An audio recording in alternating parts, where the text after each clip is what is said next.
Hey everybody, it's Allie, and welcome to our Y&R Chat for Sunday, September 8th, 2019. What a wonderful multi-talented cast we have on the show right now. Obviously, we knew that Tessa can sing, and I think I read somewhere that the actress who plays Lola can also sing, but I don't think I knew that Melissa Claire Egan, Chelsea, could sing too. I thought it was wonderful that Y&R found a way to feature those very talented ladies singing us a song that they all happened to know by heart, impromptu style, karaoke style, at the Grand Phoenix pre-party party. It was fun.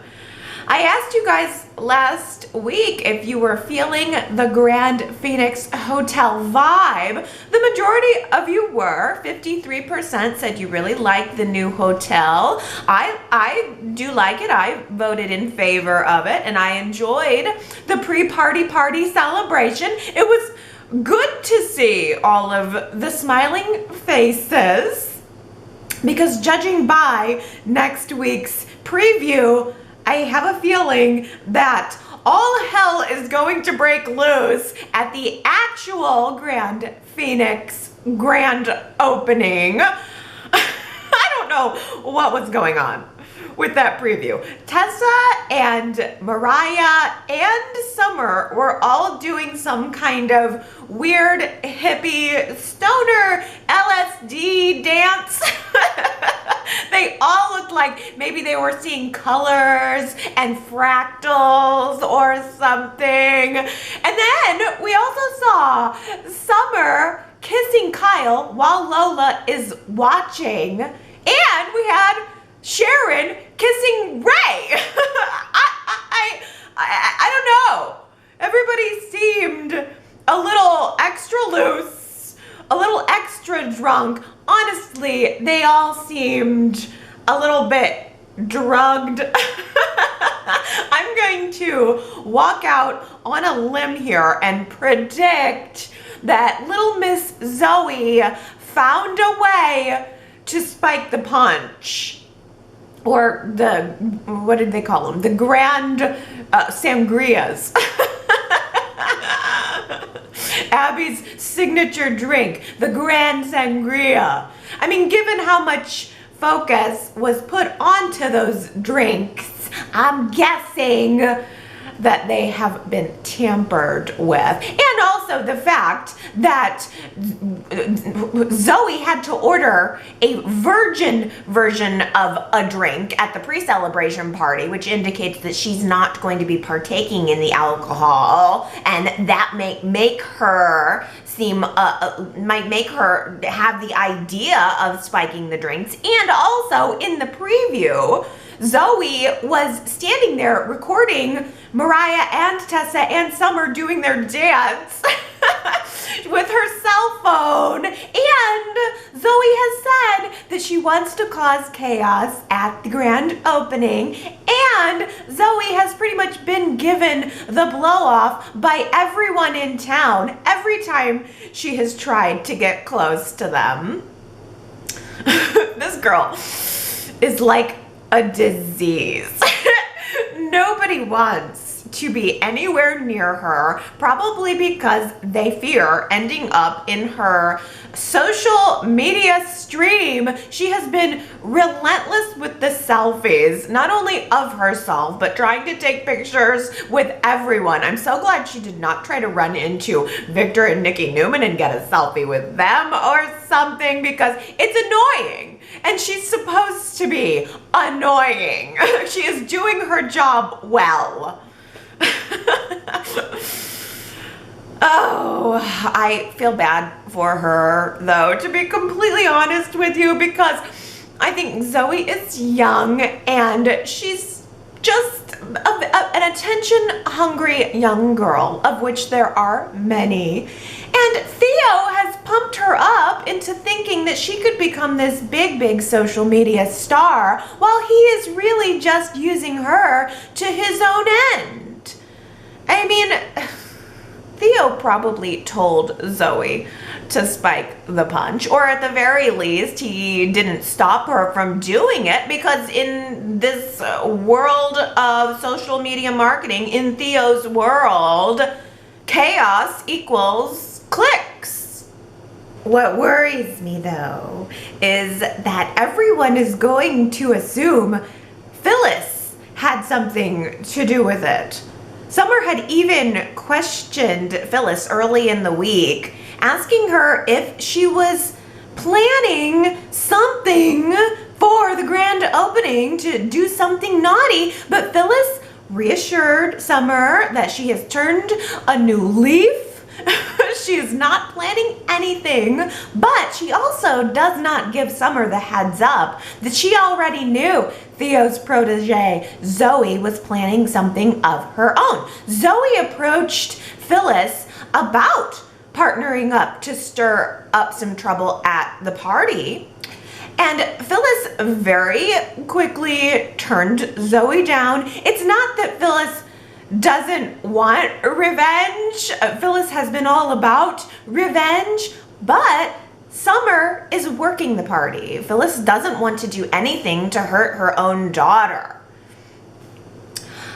I mean, given how hell-bent Phyllis has been on getting revenge on absolutely everyone in town who has wronged her, it's not too much of a stretch to think that Phyllis would be the one trying to get back at Abby and Chelsea, and that she would want to use the Grand Phoenix opening party to do it. Phyllis tells Zoe, though, that if she is even thinking about pulling something, she better watch out, because she doesn't know who she's messing with. If Zoe goes around and crosses Abby and Chelsea and makes this event a disaster, they're gonna come after her. And Zoe is so young and so naive, she's not gonna know how to handle it. This girl is out of her league. She is. But at the same time, this also goes back to something that we were talking about last week, where you have to have these peripheral characters who are pushing upon your main characters, pushing them to react to situations. Not everybody can be the force of plot drive. You know, some people have to be there to react, and that's exactly what Zoe is doing. I think she's doing it well. I really have enjoyed Summer's reactions to Zoe. The look on Summer's face every time this girl comes around is priceless. She is so annoyed, and she's right. Summer tried to be tolerant of Zoe, following her around like a puppy dog, trying to find a way to hang out with her or just be friends. And really, what Zoe wants is to be in Summer's orbit because Summer's a star. She wants to be like Summer, not be friends with Summer. So, seeing right through this, Summer finally threw up her hands and told Zoe on Friday that she is being beyond clingy. And of course, Theo's right there. And of course, Theo takes Summer's side. So, Zoe, having her idol tell her that she's being annoying, is exactly what's going to push this girl over the edge. It's what's going to make her do something very, very naughty at this grand opening party that's, I think, going to make for something very, very entertaining next week. Would Lola be more upset about seeing Summer kissing Kyle, or possibly finding out that Theo had kissed Kyle? Okay, you guys. I am starting to get big gay vibes off of Theo. Or at least coming off of him in waves that I almost can't stand. It's so obvious to me now. It's the only thing that makes sense for why Theo is acting so jealous of Kyle and his new life.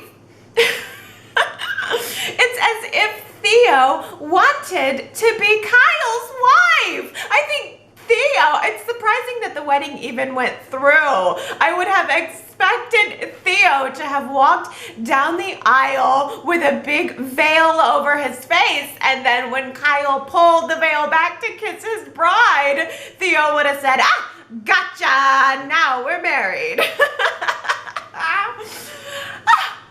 Come on, even Lola made a comment this week about how Theo is acting more like a jealous ex than Kyle's actual ex, Summer.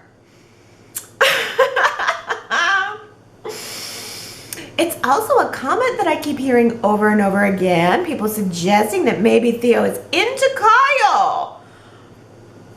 I'm gonna make that a poll question for this week. Y&R Chatters, is Theo in love with Kyle? Or am I just being crazy?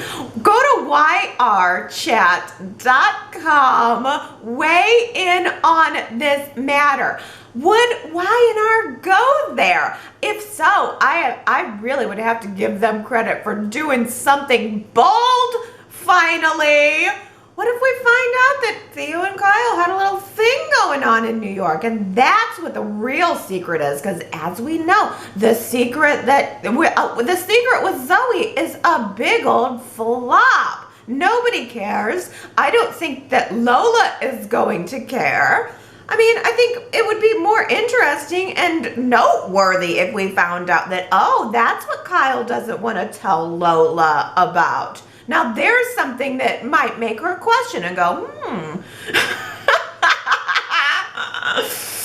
Oh my goodness.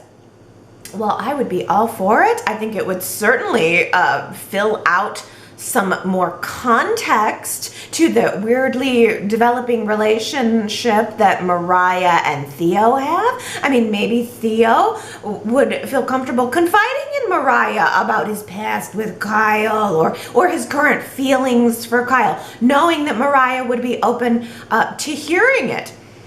I know that not all of the Y&R fans and chatters would like this idea. It's just a theory. I'm for it, but I don't even think Y&R would have the guts to do it in the long run. Honestly, it's too new. It's too progressive. Josh Griffith only likes to rewrite stories that have already been written.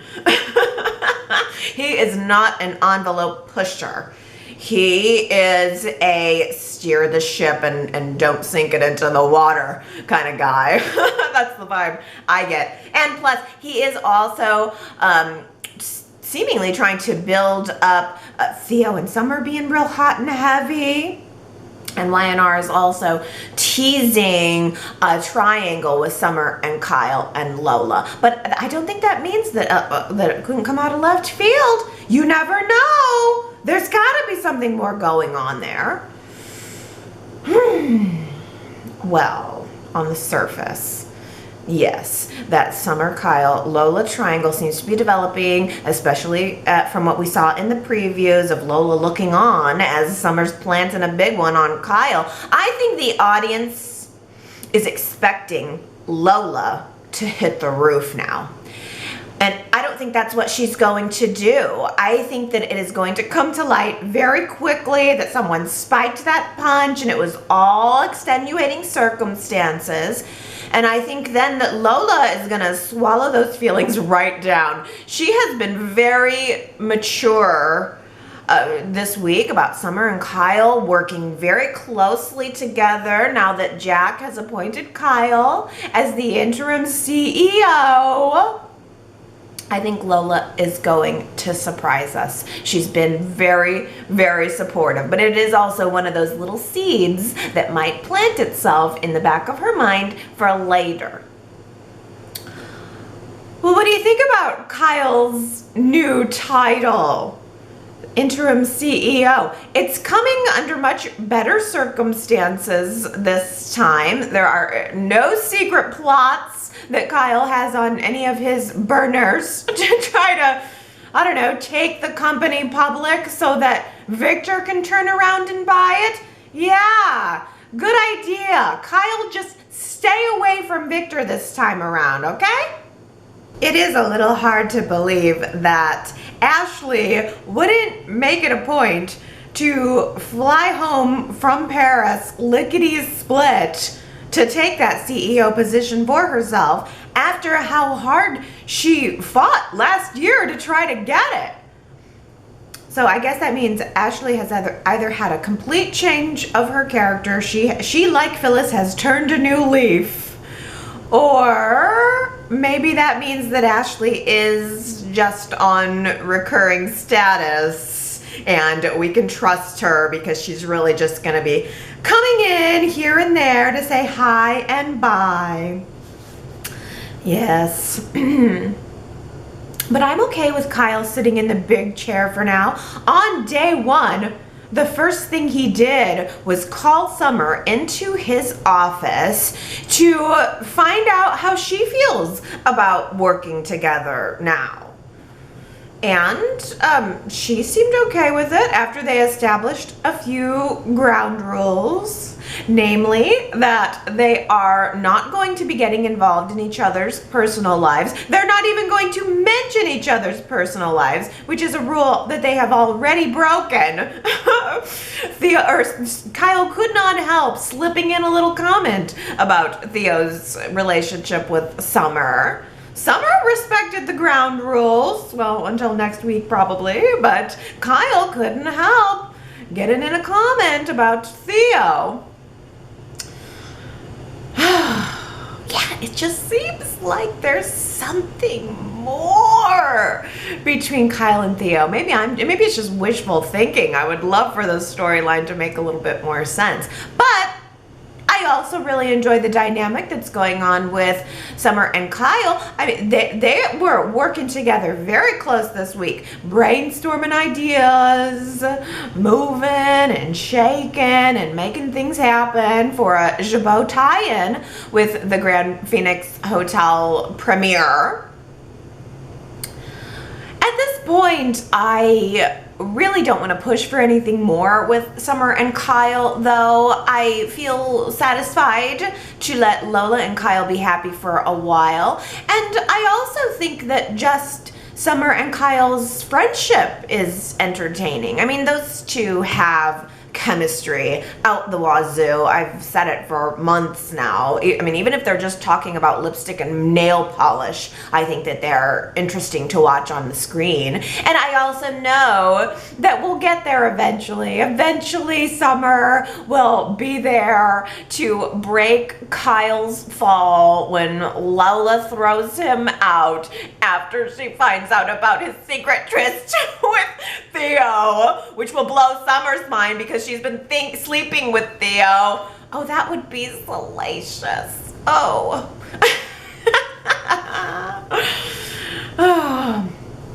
But when Lola kicks Kyle out, where will she kick him out of? Lola and Kyle have been talking this week about moving out of the apartment above the coffee house. I wonder if they'll end up moving into the Abbott mansion. That was something that Abby suggested, but Lola didn't jump at. But I mean, it's maybe a little more empty if Jack's not there right now. Or have Kyle and Lola leveled up in their soap couple superstar status? Maybe they're going to get their own house set. Maybe that's an indication of how popular this couple is. I mean, why not give that apartment above the coffee house to someone else? I can see how it would be feeling a little small to Lola and Kyle, and it also has some awkward memories for her brother Ray. I mean, Ray is stopping by to see Lola all the time, and it must be very uncomfortable for him that his ex-girlfriend Sharon owns the place, so he's bumping into her every time he comes to visit his sister. But I mean, darn. That's, even if Lola and Kyle move, that still doesn't really solve Ray's problem if he's trying to avoid Sharon. Everybody knows that Crimson Lights is the only place in this town to get a decent cup of coffee. Everybody also knows that Sharon is a secret sniper with those kisses. I mean, you just never know when she might plant one on you. See, that's another reason why I think the punch is spiked at the Grand Phoenix Hotel, because there's no way that Sharon would have gone from backing off and being friendly with Ray to just kissing him. Sharon had an opportunity this week to lean on Ray after she had a not so nice interaction with Adam, and she chose not to. So I can't imagine her just turning around and throwing herself at Ray. Yes, Adam was very sore with Sharon when they bumped into each other this week because she turned down his marriage proposal. And he put her on blast. He did not want to hear anything that she had to say. He pretty much told her to just save all of the psychoanalyzing, anything she had to say about his actions or anything else. Sharon chose not to be a part of his life, and so he doesn't need her input. Probably not the best way to treat the so-called love of your life, and probably also not the best way to get her to change her mind, if indeed that's what Adam still wants. If he still wants Sharon, he maybe could have been a little nicer to her, but that is not his style. No, no, no. I think that Sharon felt very bad about it. I don't think her intention was to hurt Adam. She told him that she didn't want to marry him, but that didn't mean that she doesn't care about him. And she was clearly upset by the conversation that took place between them. And yes, Ray walked up in the aftermath of that argument, and he offered to help Sharon talk it out. He saw that she was upset about Adam, offered to talk with her about it, and to her credit, she didn't take Ray up on that offer. Sharon realized how wholly unfair it would have been to talk to Ray about Adam, who is the reason that their relationship didn't work out. It's not fair to lean on Ray to talk about your problems with Adam. And so that's why I can't see her turning around and planting a big old kiss on him. It's clear that Sharon is in a place where she wants to take a good, long, hard look at her life. She had the perfect life with Ray. She blew it up for those feelings with Adam, and then when she had the opportunity to be with Adam, she chose not to take it. So I think Sharon is at a crossroads, and she needs to decide what she wants to do with her life, what's really important to her, and what the next best direction for her will be. She goes to Nick this week, and she announces that she has decided to take a trip. She just wants to get out of town and get in touch with herself. So she asks Nick to watch Faith for a little while so that she can do that. Where's she going? Where is Sharon going? I'm so curious. Is this a trip that is going to connect into the plot somehow, or is this going to give us some sort of indicator of what is next in store for Sharon now that she hasn't really chosen either of the roads that we saw laid out in front of her, the Ray Road or the Adam Road? Will there be a new road that she is going to discover, and will it parlay itself into something interesting for the plot, or is this just one of those exits for the actress to maybe let her go off on her summer vacation or something? I'm not sure. I'm wondering if it's possible that just Sharon and Jack will end up meeting up on their soul-searching journeys. This week, Jack unseats a repressed memory that he had as a child. He overheard an argument between John and Dina, and again Jack was witnessing, and as a child, and really only thinking back upon it now as an adult, a situation where Dina was very unsatisfied with her life as a wife and a mother. She was looking for something more, but she was also unable to articulate that to John and maybe even to herself. Because there was a moment where John was asking her, what is it that you need to be happy? And she couldn't say it. And whether she knew it or not, or if it was just a feeling of being restless, I don't know. But Tracy was talking to Jack through this sort of repressed memory, and she speculated that maybe what Dina would have said was that she wanted to have a business and a career all of her own, which was something that was just simply unheard of at the time. Women today can start a business, they can travel the world, the sky is the limit, and it really wasn't that way for Dina's generation. So maybe that was what it was all along, and she just wasn't able to say it. But I think that feeling of restlessness and wanderlust, it seems to be a trait that has been passed down from Dina to Jack, because really the parallel is Jack is in a place in his life that Dina had been in hers, and he's trying to find out what it is that will make him happy and what he needs, and he's looking in the strangest of places for it. On Tuesday, we had an entire episode of just Jack and Victor shooting the breeze, just talking about life and family and fathers and sons and regrets. Yes, please. I would like to have more of this forever, please. It was wonderful. It was so surprisingly tender and candid and casual, given the bitter history between Jack and Victor for all of these years. I just really appreciated it. I just really relished it, soaked it in. I mean, it's not going to be forever that we're going to have these moments with our legacy characters, and I just thought it was so special and so rare. And in the end, I think the best part was that right as Victor stood up and got ready to leave, he just looks at Jack and says, "All right, be cool, my man." And he walks away. I think he even said, you know, "It's been kind of nice talking to you. Be cool, my man."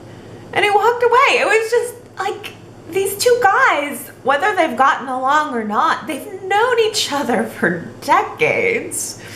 And the smallest little casual comment just felt like so deep, didn't it? I mean, you could have knocked me over with a feather.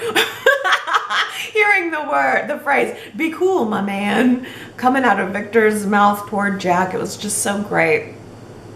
But it was also Victor who suggested to Jack that when he's feeling that sense of longing, he gets out of Genoa City. He gets out of Dodge. He likes to put the past behind him and just travel into the unknown, trying to find what he's looking for. Which is interesting to note that that's kind of what Victor was doing all those years ago when he left Genoa City and ended up on a farm in Kansas where he met Hope, and they eventually together conceived Adam. So I do remember Victor having that feeling of wanderlust and wanting to get away from all of the craziness in Genoa City, and he just got in his car, ended up getting carjacked. His identity, everybody thought he was dead, and he just ended up on this farm, and he did find a new version of himself for a while. Maybe we'll see something similar for Jack. I mean, we did see him in the car. I have to have one little criticism about this for Jack's character, though. I mean, I feel like Jack just went on a soul-searching journey a few weeks ago. Billy booked him a flight, and he got on a plane, and he went to Paris, and he had declared in Paris that he found what he was looking for all along. Ashley and family, and that reconnection to her and to it, and to being an Abbott.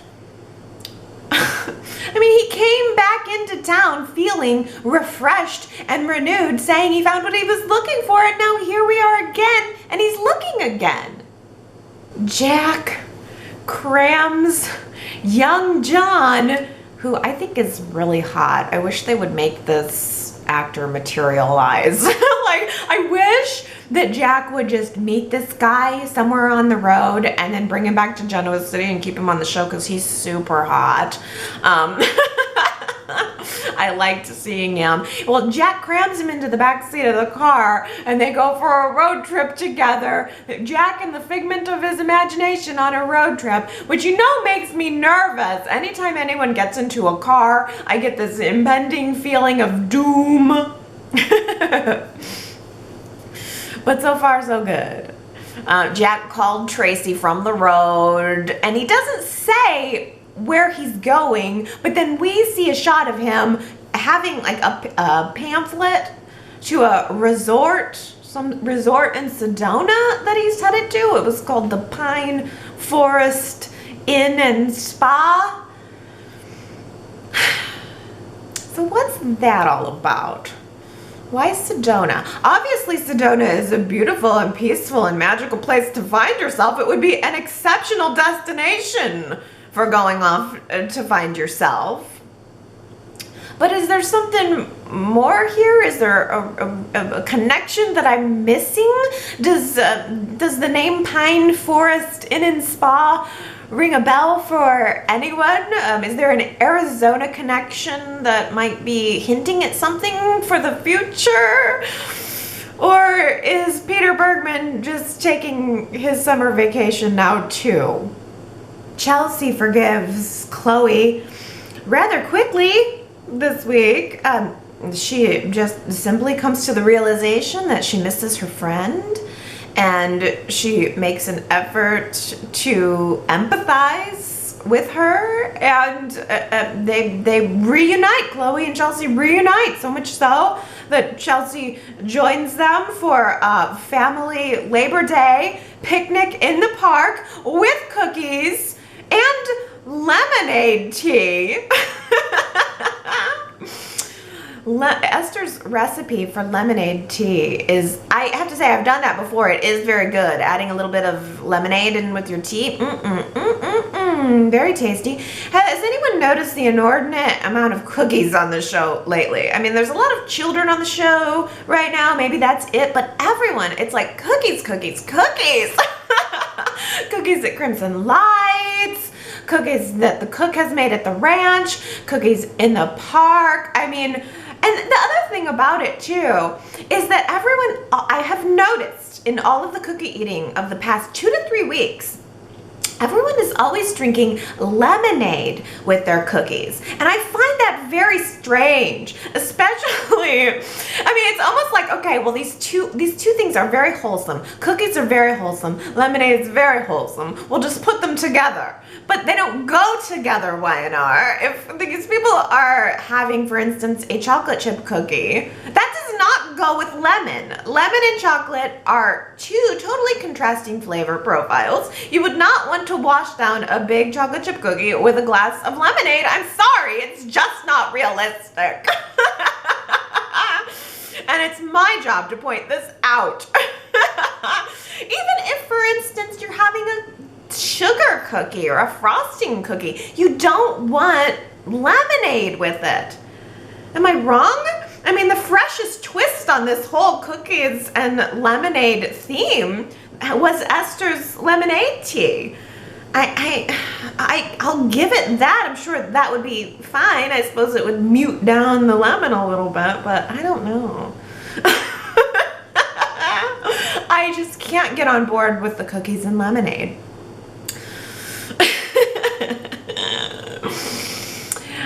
if I'm entirely on board with Chloe's plan either to help Billy. I'll put help in quotation marks because I'm not quite sure she's doing that. She is still having him held hostage at the boathouse while she's off having a picnic in the park. I would think you would want to at least stay within a certain radius of your hostage.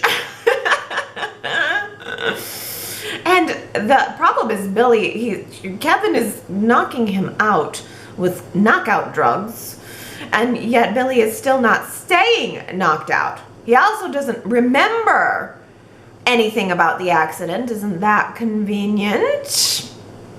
So Chloe feels that in order to buy some time to get through to Billy, to help him not only get through his mental illness, but also to convince him that he even tried to kill Adam, Chloe has to buy some time by sending out a text message from Billy's phone telling his family, Jack, Tracy, and Victoria, that he's gone off to rehab. He felt that he was going to relapse and he's going to rehab. And meanwhile, they are just holding him in the boathouse. He has a broken leg. But more concerning, he has a broken mind, and I'm not sure that Chloe is going to be qualified to help him fix that. I feel a little bad for Victoria because she is so in the dark about all of this. She just gets this mystery text from Billy, and then she bumps into Chloe at Society, sees her alive and well, and also Chloe has to confess to Victoria that Billy knew that Chloe was still alive weeks ago. So now Victoria realizes that the Delia nightmares were not just coming out of nowhere. They were, at least in part, brought on by Chloe's reappearance. Is that the case? Can anyone confirm that for me? Did Billy not start having the nightmares until after Chloe showed back up alive? Maybe that sort of explains why Billy was triggered into this whole de-evolution, into going all the way down this path. I don't know, maybe that is it. Maybe that does put a little more context to what his character has gone through. Maybe I just missed that. But nevertheless, Victoria told Victor that Billy was in rehab and that all of this has been going on with Billy. And Victor was the first and only person to really put together or care that Chloe was the one who tried to shoot Adam all of those months ago, which means that Victor is also secretly putting together in his head that Chloe might have been the one, or at least had something to do with Adam getting run over, or almost run over, a couple of days ago. Victor must be onto this. Adam came privately to Victor last week to tell him about his attempted murder, and Victor made a phone call last week trying to figure out who it was. So Victor is onto this. He's onto Chloe. He is totally going to have Chloe tailed, and she is going to lead him, or his investigator, to the boathouse where Billy's being held. And then all is going to be revealed. I mean, it might take a few weeks, though, considering Victor's medical condition is about to take a dramatic turn for the worse. Everybody knows that Adam is plotting something. Everyone is trying to anticipate what it is. Adam really hasn't been as slick this time around about his plotting. If Adam really wanted his plans to succeed, he should have pretended to call a complete truce when he went to Newman Enterprises and into that family meeting a couple weeks ago to deliver those custody papers to Nick. He should have pretended to be on the up and up, lulled everyone into a false sense of security, and then brought down the guillotine with whatever his plans are. Now he's having to work twice as hard to get anyone to believe that his intentions are pure. Adam stole Nate's tablet, his doctoring tablet this week that had all of his doctor information on it. Of course he did. Of course Adam stole the tablet. And Adam got Phyllis to hack into Victor's medical records on the tablet. Of course she did. Of course she hacked the tablet. And Nate realized that his tablet was missing right away. He even realized that it was no coincidence that Adam had been suspiciously chatting him up right before it went missing. Adam was asking questions about Victor. It was really obvious that Adam took the tablet. Nate figured it out immediately, but Abby, I guess after having had a few positive interactions with Adam, Abby reassured Nate that, yeah, Adam might have stolen the tablet, but I'm sure it was just to get information about our father's condition. I mean, everyone in the family has chosen to freeze him out.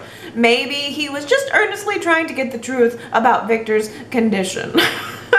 Even though he has stood there and declared war on the entire family, and we all know he's plotting something. Okay. Oh, well, no, that's not the case. Adam is plotting something. Adam tells Phyllis what his intentions are. That he is going to try to use the tablet and use the info that he got from the tablet to find out what medications Victor is on. And then he's just going to tweak them ever so slightly just to throw Victor off balance. Kind of mess with him a little bit. It's all very lighthearted, just messing with him. But when we saw Adam buy those prescription drugs from Grandma in the park, you know, we all know Grandma's always got the good stuff. Grandma's gonna have the good stuff. I'm just kidding. She seemed like a nurse, a dirty nurse, who got Adam some double doses of these prescriptions that Victor's already on. I mean, the doses that the nurse gave to Adam in the park weren't just tweaked. They weren't just a little bit off. They were doubled. So that makes it seem to me that Adam's intention is more likely to kill Victor than just to mess with him. I think he downplayed what he was doing when he was talking with Phyllis, and then when we saw him enacting the plan, it was a little bit more severe. Now, I'm keeping in mind here, of course, that Adam seems to truly think that it was Victor who tried to kill him a couple of days ago. He really thought Victor tried to have him killed. I don't know what makes Adam so certain that it was Victor. I mean, to me, it's just his own paranoia, because Victor's tried to kill a lot of people over the years.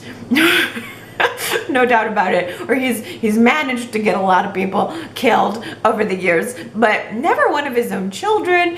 Victor's vanity would never allow him to try to kill his own flesh and blood. Besides, who then would be left to run Newman Enterprises potentially someday? More than anything, Victor just wants an heir.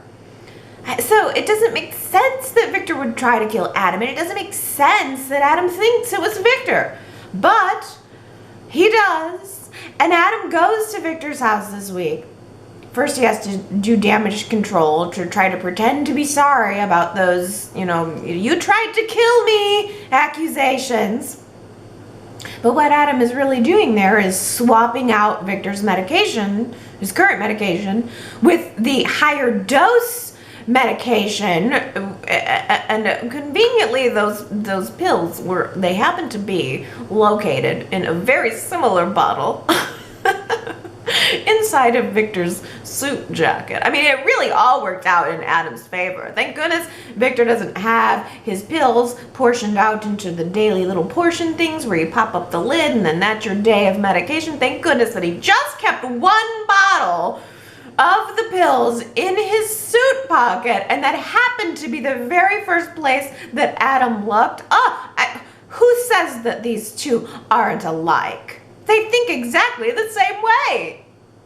In some strange way, I think that Adam feels like he has to follow through with this deadly tit for tat with Victor, whether he really wants to or not. I think in Adam's head he's imagining that Victor tried to kill him, and so therefore he's obligated as the son of Victor Newman to return the tit with the tat. I mean, Adam seemed very nervous and maybe even regretful when we last saw him on Friday. He was at his penthouse, looking out the window, pacing around his apartment, nervously drinking his glass, gulping down really his glass of liquor. And then I'm also thinking back to that moment, I think it was on Thursday's show with Connor, where Connor mentioned Grandpa being sick and that he was worried about him. And in that moment, I think that Adam was realizing that he was plotting to kill his son's grandpa.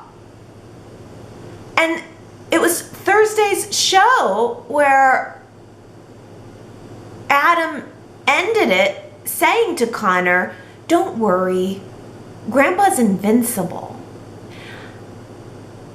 And I think that there's a part of Adam that believes that Victor's invincible, so he can follow through with this deadly plan, maybe even scare Victor a little bit and then pull back at the last minute and everything will be okay. But I also think deep down he accepts the possibility that it could kill him, that he could be killing his father. I don't know, we'll see what this does to Adam, what realizing what he's done to Victor does to Adam. Honestly, I would have liked to have seen Adam go through with buying the pills, maybe even going to the ranch to do the switch, but I would have liked to have seen him pull back at the last minute, maybe after having had a conversation with Victor, maybe since he was there to extend the olive branch, maybe, part of the conversation could have prompted him to change his mind. I mean, the Y&R Chat audience has been very clear that we do not like to see Victor sick, and that's exactly what we're going to get next week. We already saw a preview of him at the coffee house on Monday, practically ready to pass out in his chair. So I guess the writers just are thinking, well, let's just give them more of that thing that they don't like. I don't want more seeing Victor sick. I was glad that it seemed like it was over. Maybe Phyllis can talk some sense into Adam. Phyllis seems to be the only one who Adam is listening to. It's as if Phyllis is the only one who's capable of communicating on Adam's level. So I hope that she's able to do something about this, but I also worry that Phyllis is going to get caught up in this whole thing. Phyllis also has a Newman grandchild, same as Adam, and Summer is already a little bit involved. Victor called Summer over to the ranch early in the week to alert her that something might be going on with Adam. So I think that might mean that Summer could catch her mom doing Adam's bidding or being involved with Adam in some way, and I just wonder if Summer's going to find herself also stuck in the middle of this with some kind of dilemma, having to choose a side between her mom and keeping her trust, or her grandfather and keeping him safe. I don't think it's fair to Summer. I mean, this is a battle that she really doesn't need or want to have anything to do with. Or maybe Nikki will catch on to what Adam is up to. She almost caught him switching the pill bottles. Did she look amazing on Friday's show or what? I just love that she hangs around her house wearing a designer white dress and an elegant updo. She just looked so amazing for just, you know, hanging around the house on a weekday probably. I like seeing Nikki and Victor. I like seeing, you know, Nikki making her rounds this week. She also stopped by Nick's house to talk about Chloe's return from the dead. And Nick told her that he's also back together with Chelsea officially. They're not just friends as of a couple nights ago. You know what I mean, Mom. If you know what I mean, Mom. Oh. But Nikki sees the writing on the wall. She sees the war that's coming, and she tells Nick that Adam is not going to like very much that Nick is involved with Chelsea, and also that Nick has influence over both of his sons, over both Christian and now Connor's living under the roof too. So Nikki warns Nick to be careful. And I did like that Nick said that he has absolutely no intention of coming in between Adam and Connor. There's no beef there. That's his son. He's all for him spending time with him. But if Adam thinks he's going to have any contact with Christian, he can think again. Anything other than Adam's relationship with Connor, everything else is fair game. And if Adam wants a war, then Nick says he's prepared. Well, join the club. The club of people who are at war and prepared for war with Adam it is everyone in town except for Adam himself and Phyllis. It's just membership to the Ready for War with Adam club has just ballooned. Oh, and just when Michael is ready to announce that he has masterfully freed himself from Adam's shackles, Adam turns around and has Michael in another pair of shackles before Michael even realizes what has happened. So now Adam reveals to Michael this week that he has photos to continue the blackmail. Michael thought the blackmail was done. No, no, no. Adam has photos of Fenn, Michael's son, Michael and Lauren's son, not only doing drugs, but dealing drugs as well. So, we thought it was over. It's not over. And let me tell you, when Lauren found out that Adam was using her son's drug addiction to continue to blackmail Michael, she was seething with some fiery red anger. I'm very interested to see what Lauren's gonna do. I mean, we've seen Michael try to battle Adam and fail. So let's see what Lauren can do. Oh, Fenn. Ugh. Fenn and his drug addiction storyline was dark and depressing. Oh, that weird little tweaker, Fenn Baldwin, and that whole storyline. By the way, you want to know who wrote it? You want to know who wrote Fenn and his little tweaker drug dark storyline? Oh, I don't have to tell you. You already guessed it. Josh Griffith wrote it back in 2013. So, on top of everything else, here we are again, revisiting a story that wasn't all that exciting in the first place. And here we are again, making reference to an off-screen character who we will probably never see. I mean, you're using an off-screen character as a plot point. We're probably never gonna see Fenn again, unless, who knows, maybe Fenn is off doing drugs right now with Chance. Oh, who knows, maybe we'll actually see Chance. No, I'm just kidding. He's a ghost. He might as well be a figment of our imagination. He ain't coming. Don't sit around waiting for Chance, because he ain't coming. I could be wrong, but I'm not. I don't know. Devon did call out the big guns this week. Jill, to try to bring her in on this search for answers on who it is that might be contesting Catherine's will. And Jill did mention that she received a message from Chance a couple of days ago saying that he was working on something lucrative, but did not specify what. And of course, Nick was there talking to Devon about New Snooze. Oh, I mean New Hope, sorry. And Nick quickly jumped in on the conversation about how Chance is a bad guy because he was known to be working with Adam, who was known to be sneaky. Oh, I don't know why I'm so skeptical. I feel like burn me once with the speculation about Chance, and you're not gonna let you burn me twice. I just think that Y&R teased the Chance thing and didn't deliver it. And I don't know, maybe they realized that the viewers were mad and they're gonna go back on it now, or just try to fill in some blanks. I don't know. But I'll tell you the other thing that occurred to me this week about this Amanda Sinclair, this mystery lawyer who Devon looked up. He did a little search on her.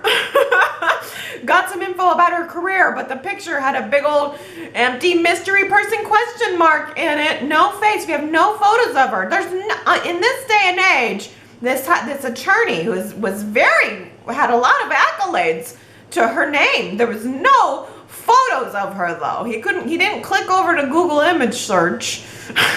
Didn't get any photos. So this is what this tells me. Again, I could be wrong, but this is a theory that I think could work, and it could be interesting. What if this Amanda Sinclair turns out to be a dead ringer for Hillary?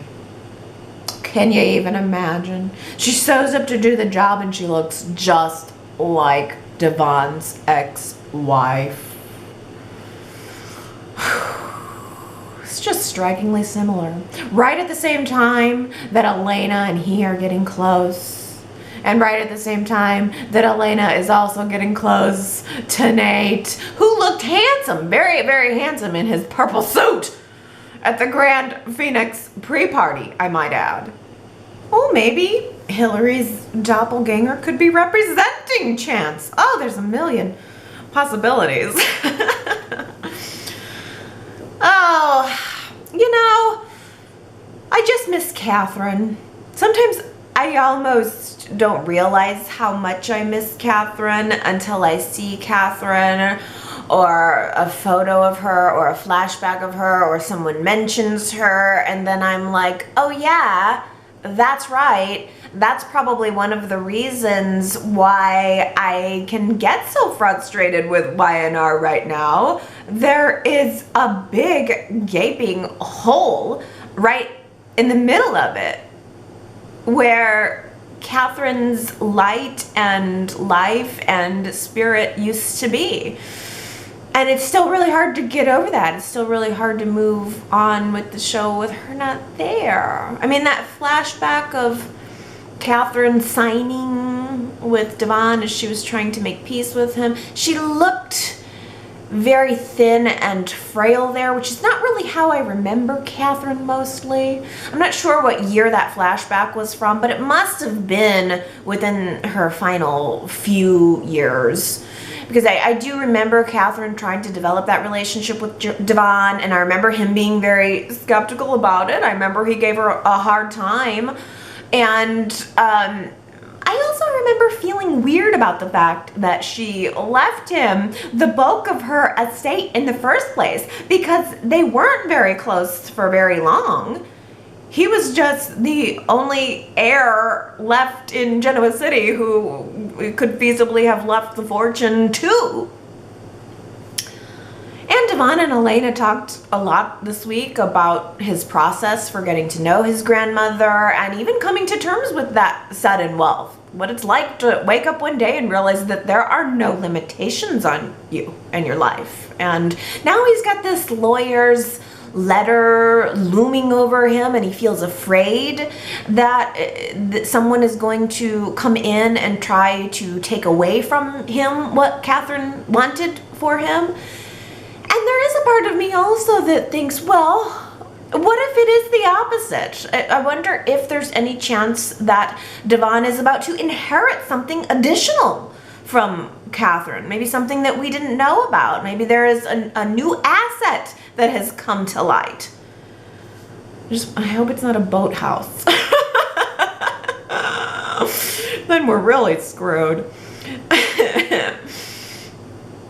You know, another theory that occurred to me about this lawyer was that we also had those rumors of Jessica Collins potentially returning to the show as Avery. And then we had Phyllis going on that tirade with Adam this past week about how he may have a horrible family, but at least he has a family. She doesn't have any contact with anyone in her family. So might that have been a hint that Phyllis's lawyer sister, Avery, might be returning to town under a different name?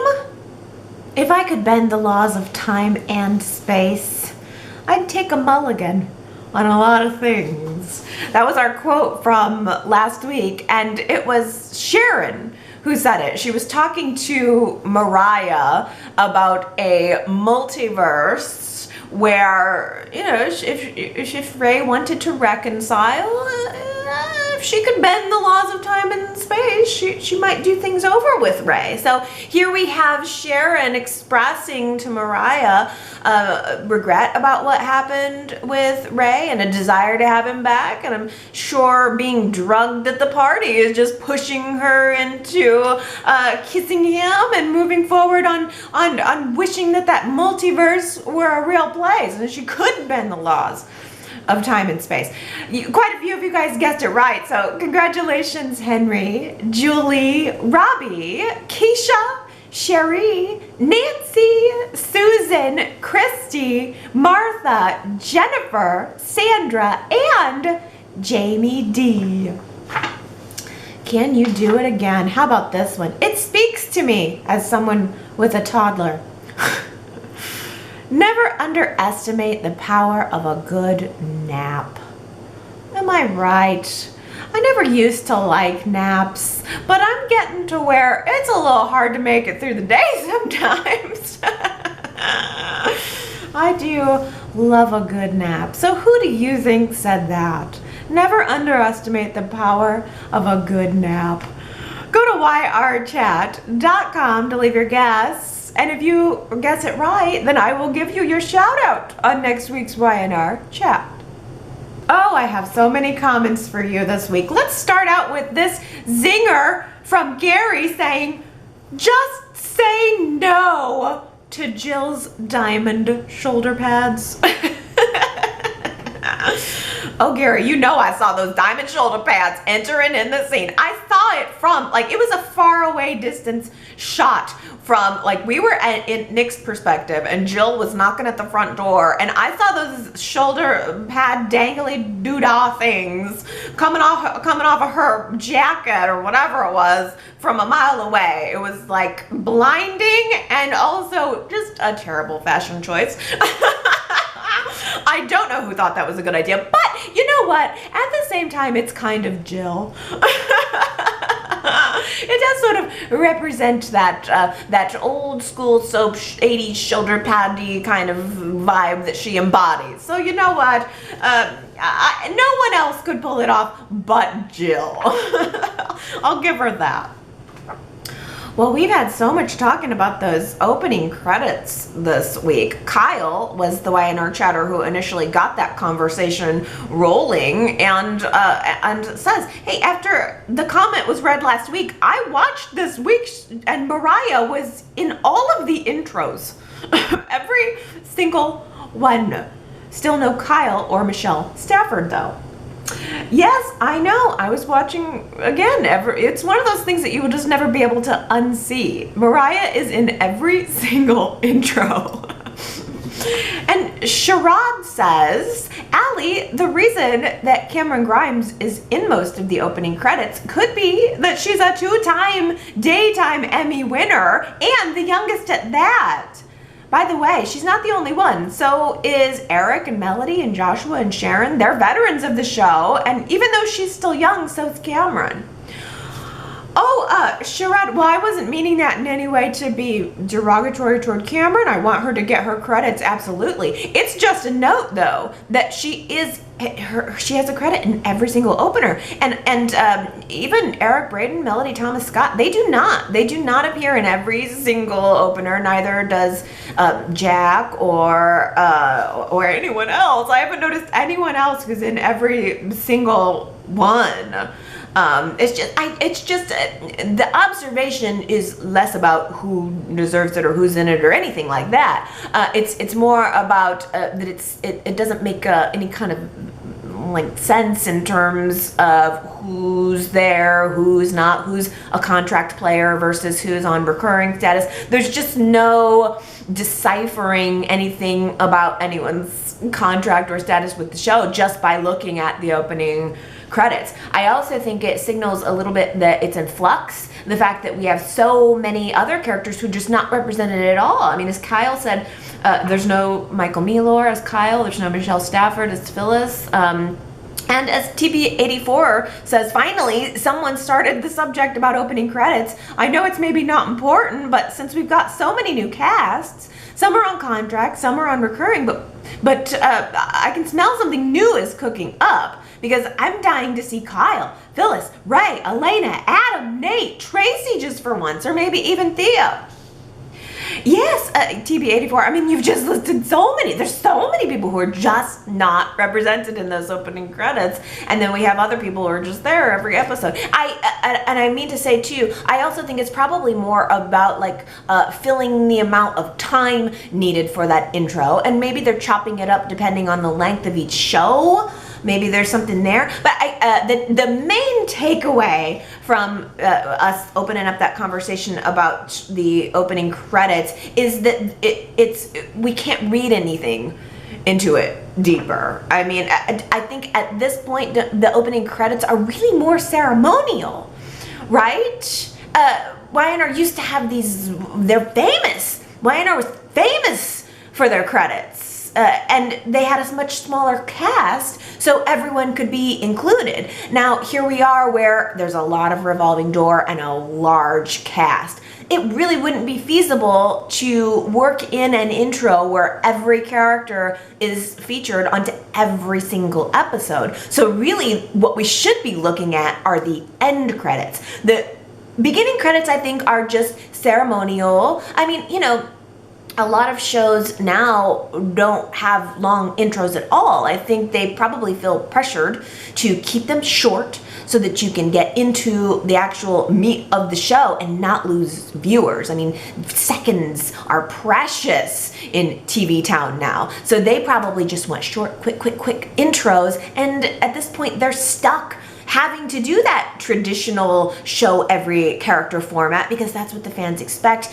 That's so extremely associated with the show at this point. But really what we need to be looking at for clues of who's on contract or who's on recurring or what's going on, it's those end credits. That's what we need to be looking at. The front credits are just up top. It's just what we expect to be looking at. And also, I do agree. I think something new is probably coming down the pike. I just don't know what it's going to be. Speaking of casting, Tina Cole says, does this mean that Fenn is coming back to Genoa City? Or is the show just using him as a way to keep Michael back under Adam's thumb? Well, I think it's the latter. I haven't heard anything about any casting on Fenn. Have you? Has anybody out there heard anything about casting Fenn? I actually quite liked the, I think his name was Max something or other. I liked the actor who played the tweaker Fenn way more than I liked the actor who played, or the version of Fen where he was the musical star. I never quite connected. I mean, remember, they brought him back as wanting to have a music career for about a second, and then he was gone. I don't think they have any intention of developing the character. If they didn't do it then, they ain't gonna do it now. I think it's just another reference to an off-screen character meant to facilitate the plot. And I think they think it's a great idea. I think Y&R think, oh, it's great. The fans are going to love this. We're referencing other characters. But see, I think we have an investigative mind here at Y&R Chat. And we hear that and we go, ooh, is this person coming? I mean, we're always looking for a way to spoil ourselves or the little rumors about the behind the scenes stuff. So I think they think it's great. But I don't think it's great. I don't like it. If you're going to mention Fen, give me Fen. If you're gonna mention Chance, give me Chance. I think that's their way of trying to fold in the history of the show into the current story with probably without having to further bloat the cast. I mean, it's been an interesting strategy with casting over the past couple of years. It's changed. You used to have a dozen or more contract solid players. They are the guys. And now it does seem like Y&R's casting strategy is to have fewer contract players, but then you keep the people on recurring status at arm's length so you can chuck them onto the screen quickly. You don't have to offer them a contract, and you just work around their schedules for when they want to work. I think that the nature of casting and the cast on the show has changed so much, and they need to find a way to let the credits reflect that, and they haven't gotten there yet. And also, it's probably a hassle to have to go back in and re-edit those opening credits every time somebody comes or goes, especially now when everybody's always coming and going. I bet they're thinking about it, and I bet they're working on it. Hey, speaking of little casting notes, Leslie, this is so great. Leslie says, I got some scoop on Pat Foley, the Crimson Lights Employee of the Month. The lady pictured in the photo as Pat Foley was Jenna Whitman, a former makeup artist for Y&R and B&B who passed away in June. So apparently this was a bit of a tribute. Oh, Leslie, I don't know where you found that, and I'm so glad you did. That is so wonderful to know. I feel like we're keeping the tribute going here at Y&R Chat. We have been obsessed with Pat Foley, the Crimson Lights Employee of the Month, for quite a while. We're taking that and we are running with it. So hopefully that's a little bit of a tribute to Jenna Whitman. How wonderful to know that. Why don't I know things like that? As your faithful Y&R reporter, I should be doing a better job of presenting you with that, but it takes everything I've got just to present you with the week of shows. I never end up getting these behind the scenes tidbits. I wish Y&R did a better job of doing news blasts about the behind the scenes stuff on this show. Of course, then again, maybe if I got the soap mags again, maybe I would have that scoop. But the soap mags are behind. By the time you get your soap magazine, it's old news. And they don't update their websites all that frequently. And so the only place you have to go to get scoop are gossip sites, and I like confirmed stuff. I want facts, ma'am. Just the facts. Oh, I gotta keep going. Let's talk about Adam. Daisy says, the second Nate realized his tablet was missing, with Adam being the probable culprit, he should have immediately alerted the hospital, law enforcement, and checked Victor's levels and medication. Why Nate left his tablet around Adam is beyond me. I hope Nate checks Victor's med levels, and when it's not where it should be, goes to Paul with the altered medication and the list of culprits, stopping at one, Adam. Then hopefully Adam and Phyllis will be caught and charged with stealing Nate's property, tampering with hospital records, and trying to harm Victor. Boy, I don't think Adam's gonna get caught. I think he's gonna catch himself. And this is a continuation on the theme of Y&R doing their very best to try to reform the character of Adam. what's more puzzling to me is that, that Nate decided to just drop it.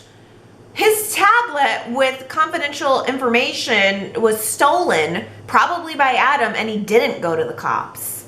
Abby just let him wash that away. That's weird. Diana says, I'm not looking forward to seeing Victor go through the side effects of Adam messing with his medication. I don't like to see Victor being not well. Eric Braeden is such a great actor, and it always feels so realistic. It makes me sad. I think it's a terrible thing for Adam to do to his father. It is unconscionable, even for Adam. I know. I don't like it either. I don't like seeing Victor this way. Even just seeing him in the preview made me uncomfortable. Leslie says, I have no problem with what Adam is doing to Victor, as Victor would not hesitate to do the same to anybody, other than I don't want everyone to be justified for their treatment of Adam, and that it could keep him from Connor. Hopefully he gets away with it like Victor would. Oh, you're bad, Leslie. You're bad. Superplex also says, lest we forget, because of Victor's machinations, 4 people died when he introduced Marco to town. Austin, Courtney, Kelly, and Harding. He almost killed Jack, whom he had shackled to a bed for weeks, and his daughter Abby was attacked by Marco. Ugh. Look, you guys don't have to sell me on Victor Newman has it coming. That I get. But I can't watch it. It's pitiful. It is so pitiful. You guys are heartless. No, you're right. I mean, in terms of logic and, you know, the through vein and consistency of the show, you're right. It's just that you're heartless. Oh, I'm teasing. Well, T. Nicole says, why wouldn't Phyllis demand that Adam get her ownership of the Grand Phoenix in exchange for hacking into Nate's tablet? That seemed like an obvious way that he could pay her back. Yeah, I know. Phyllis said she had to come up with some kind of way to let Adam pay her back. But that would have been the one. That seemed to be the thing that she wanted, but I guess that's off the table. I don't know. What is Phyllis going to ask for in return? We still have yet to find that out. Leslie says, I also really liked the Phyllis and Adam scenes. It was a nice reminder of Phyllis and her custody loss, which to me was almost worse, mostly because she gave birth to Daniel, bonded with him, and then lost him, after which Danny left town with him. At least Adam will get to run into Christian from time to time, and if he plays his cards right, he could even have some type of relationship as Uncle Adam.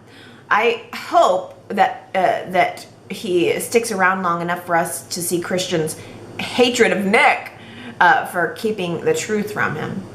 Oh, I'm sure that'll play out someday for sure. For sure, when they age Christian and he finds out about who his real father is, that'll play out for sure. So that's future storyline. But also, I really like that you mentioned that scene with Adam and Phyllis, where Phyllis just let it all out and said, oh, sure, I can't possibly understand what you're going through, Adam. You know, enjoy your pity party, but over here, the rest of the world has their pain too. She lost custody of her child, and I do remember that storyline being very hard. I mean, Phyllis was such an annoying character to me back in the day because she had manipulated so hard and so long to get Danny, and then finally the truth came out about the paternity of Daniel. And even though I found Phyllis to be an annoying character at the time, it was hard to watch her lose custody of her son and be ripped away, not only, as you say, of custody, but of distance. Danny left town. She didn't have the ability to see him.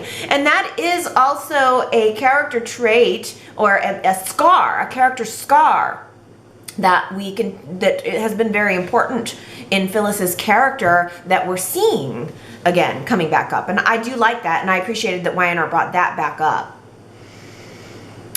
Oh, let's shift to Billy. Anna had called in to say she agreed with Daisy's comment from last week that there could be something laced in Billy's gum that maybe it's not a mental illness storyline, that maybe someone is still doing this to him. Anna says that Billy could have very well been on the same pack of gum. He keeps the wrapper but puts the stick back in. So I'm thinking there could be something in his gum, although maybe not. They're just making such a big deal about the gum. See, that's how I feel about those grand sangrias. We've heard so much about Abby's featured drink. I'm like, well, that's something going on there. So you could be right. Maybe that's what the gum is all about. Lisa J says, I just returned from a cruise, so I had 7 episodes of Y&R to watch. Good times. I see that Billy is being held in the Chancellor Boathouse. I hope this doesn't get drug out too long, but does this mean that the gum chewing and the Alfred Hitchcock background music scenes are over? Oh, well, first of all, welcome back from your cruise. Tell us where you went. Ooh, that sounds so nice. And also, yes, I hope this doesn't last too much longer, but I wonder if it's going to stretch out the length of Victor being gaslighted, I don't know, having his medication messed with, because I just think Victor's gonna find Billy in the boathouse somehow. And also I love that you called the gum chewing Hitchcockian, kind of. Yeah, that's a good parallel. I was wanting to reach toward like a black and white detective story, the way he was chewing the gum and the music in the background, but it is very Alfred Hitchcock too. Kiki says, I can't believe that Chloe has finally seen the light and has been given a second chance and is about to throw it away. I know she wants to help Billy, but he needs professional help. She's gonna get caught up in the crossfire. Yes, I know it. And Chloe did go at lengths to try to talk to Kevin about that this week. It's clear that she doesn't want to sacrifice her own life, but she also feels very passionately about stopping Billy from going down that path. She told Kevin, look, Billy and I are members of a club that I would never wish that anyone else had to join. So I think this is part of Chloe's redemption process. And yeah, I think Y&R has taken too long on some things and not long enough on others, and maybe that's why there's a little bit of a disconnect there. Maybe we needed to see Chloe's evolution a little bit more outside of what's going on with Billy. Astra says, I was kind of disappointed that we didn't see Jerry Douglas in Jack's back seat. Has the actor officially retired from acting? I know he's up there in age. I don't know. I'm not sure, but Gary answered that question, Astra, and says, look at it this way. In the past, John Abbott appeared to Jack to comfort him with his current, at the time, adult issues. Where now, it's Jack's youth, his child-parent connection or lack of, that's troubling him. So he sees his father as he was. In a way, that's how you can make young John work for you in the scenes. But what is up with Jerry Douglas? A long while ago, Jerry Douglas made a comment saying that he would only come back to Y&R for something very important. But what about all those times you had no problem stopping in at the drop of a hat to play all those endless ghost scenes? Age may have been a problem for him. Retired is retired. Oh, I like Jerry Douglas too, you guys. But Gary, this is a great point. And it helps me understand and put some context into why Jack is there in the backseat with young John. He's thinking about young John and what happened in the relationship between young John and young Dina. So that does help put that in context. Although, yes, I quite liked Jerry Douglas, but did not like Ghost John. I was annoyed with Ghost John, and I think mostly because I was annoyed that they killed the character. What a mistake. Does anybody know what Jerry Douglas is up to? It'd be good if we got some updates on him, some where are they nows on him. He was quite dapper back in the day, wasn't he? Well, let's talk about Victor and Jack. I had mentioned at the website this week about Victor walking away from that conversation with Jack, and his last words were, "Be cool, my man." Michelle says, Victor said, "Be cool, my man," in the style that Neil used to say it. And then in the immediate next scene, it started with a framed photo of Neil and Devon. Coincidence? I don't think so. Y&R sprinkles in lines to pay tribute to Christoph St. John. Yep, you're so right. You are so right, Michelle. And that did occur to me that it sounded like a Neil line. And then we had a couple weeks ago Nick doing it with my man. Be cool, my man. I think you're right. Yeah, I know. Oh, we're getting so much references to our characters who have passed with Catherine and with Neil this week. Astro says, Jack and Victor being nice to each other is refreshing. It's the whole older and wiser vibe about it that I really enjoy. It reminds me of Jill and Catherine getting along for the most part in the later years. Yes, Astro, for the most part. But they had these wonderful moments. You know, it's so funny because when I think of Jill and Catherine, I think of them as mother-daughter. I don't know why, but I loved when they were mother and daughter, and it forced them to get along. I guess I like that dynamic where it's like we don't really like each other. We're kind of enemies, but we gotta get along, so let's try. And that was what Jack and Victor were doing this week, and I enjoyed it. Well, Jamie was tagging up on our conversation about Billy and Sharon and how mental disorders are addressed on the show. And Jamie comments that actually she thinks Y&R did a good job of showing Sharon's bipolar disorder. Jamie says the stark difference between Jamie's behavior when she's on or off her meds, honestly, I have to appreciate it because I've seen the difference that the right meds can make for a person, and it really is night and day. One moment they could be burning down a ranch, and the next you wouldn't even know they had a mental illness. I've seen that big of a change take place with the correct meds. Well, you know, meds are some serious business, no doubt about it. And I think that's also why it makes me so worried about Adam doubling Victor's dose. You know, I mean, at his age especially, Adam has got to know that that could kill him. Maria K says, I don't get the writers when it comes to Sharon and Adam versus Sharon and Ray. I feel like the writers can't decide which direction to take her storyline. I hope they can make up their minds and give Sharon a deserved storyline that's related to her degree and that would give her a new career path with exciting and new adventures ahead. Instead, she's acting like Cinderella at Crimson Lights, waiting for her Prince Charming to arrive. I agree, Maria K. I really loved Sharon's career path storyline. It's like, you know, I said this at the website. Sharon is so unlucky when it comes to love that it was wonderful to actually see her succeeding when it came to her education and her career. That's how I like my Sharon. I like to see a strong Sharon, not just like waffling back and forth, waiting to find out which guy's gonna take her. But Gary says, update! Sharon returns from vacation early to make out with Ray next week. That's what I thought at first. But I think Sharon's gonna, there's just no way they would have gone to the trouble of saying that Sharon was gonna go off on vacation only to bring her back so soon. I think she's just making her rounds before she goes off on vacation, but that's just a guess.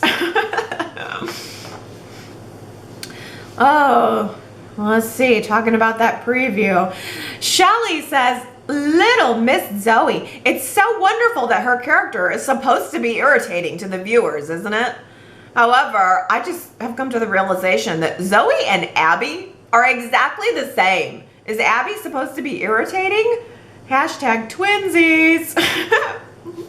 Yeah, I thought it was a little irritating the way Abby had that speech at the pre-party party, and she was just going on and on about herself and her career. And I mean, I guess Chelsea did the same thing, but I don't know, there was something about it that did come off as a little bit shallow. But yeah, I don't know. I think Zoe is intended to be irritating, whereas Abby is intended to come off as driven, career driven, and focused on her career. But Lisa J says, I feel like if Summer and Abby had a baby, it would be Zoe.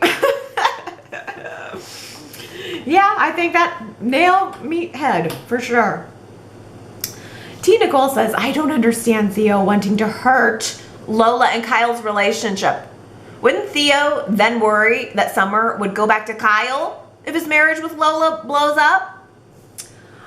Well, see, T. Nicole, that's what makes me think about this theory. Maybe Theo doesn't really want Summer. Maybe Theo wants Kyle. Astros agreed with T. Nicole, though, saying, I want to see Theo start to really fall for Summer. It would make more sense for him to be enemies with Kyle over the fact that Summer is still close with Kyle than the whole Kyle isn't a party boy anymore excuse. Yeah, 100%. The party boy, it don't make no sense. It does not justify the lengths that Theo is going to. Summer would be a justification if they were arguing or, having some tension over that. That would make sense, but it doesn't. Shelly says, I'm still not convinced that Theo isn't in love with Kyle. So there you go. I'm not alone. I got at least one vote that I know where it's going to go this week, Shelly. Oh, Daisy says, Theo acting like he's jealous or angry with Kyle is getting old, and Kyle not telling Lola about what happened with Zoe makes no sense. Why hide it? I really think Theo is going to be in for a big surprise, because if Lola and Kyle break up, even in part due to Theo's nonsense, then I don't think Kyle will rest until he shows Theo what happens when someone tries to ruin his life. I can see Theo losing everything. Who is related to or friends with everyone in town, not Theo. I hope, though, that Lola does not see Kyle withholding the Zoe information as a reason to end their marriage. Some things can be worked out. This might be one of them. Absolutely. I think that this could be worked out between Lola and Kyle, no doubt about it. But you make a good point that if something does happen in the relationship that makes it go south, then Kyle is going to see Theo as the cause. He's going to take out all his rage on Theo, and that's where we're going to see that flip in Kyle's character from being nice boy to going back to being a little more devious. So that's a possible storyline trajectory too.